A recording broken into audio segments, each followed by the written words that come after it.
Ever wondered how scientists map the Earth's insides? It's not like, digging a giant hole, right? Nope, it's way cooler than that. We use seismic waves. Seismic waves, like earthquakes? Exactly. And this paper, a comparative study of seismic tomography models of southwest China, dives into how scientists are using those waves to map a super interesting and seismically active part of the world. Southwest China. Sounds intense. What's the big deal with mapping that area? The big deal is that existing models of the region's subsurface are all over the map, literally. There's huge disagreement on shear-wave velocities. So different scientists get wildly different results? Yeah, some models show much faster waves than others, and the patterns of those velocities are totally different too. Why the huge discrepancies? Is it like bad equipment or something?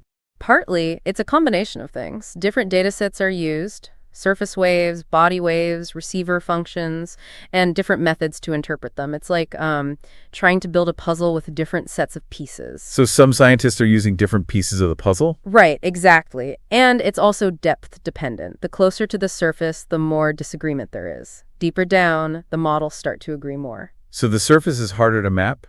Makes sense. It's more complex up there. Yeah, and there are systematic biases. Some models consistently show slower velocities, others consistently faster. It's not just random noise. So it's not just random errors. There's a pattern to the errors? I see, right. Assumptions made during the modeling process also play a big role. Things like the ratio of different wave types, density, and how energy is absorbed by the rocks. These assumptions can really skew the results. So the assumptions scientists make can change the whole picture? Wow. That's why the authors created a new reference model, SWCM S1.0, by averaging the most consistent existing models. This new model gives a more reliable picture of the region's structure. It highlights low-velocity anomalies in the Sichuan Basin, for example. So a kind of average of the best models to get a better overall picture? Makes sense. So what's next? What are the recommendations for future research? They need to improve how they combine different data types and methods. More sophisticated joint inversion techniques are needed. And, of course, they need to test and validate this new model. Any other big challenges they point out? Yeah, there's a discrepancy between data from ambient noise and earthquake surface waves.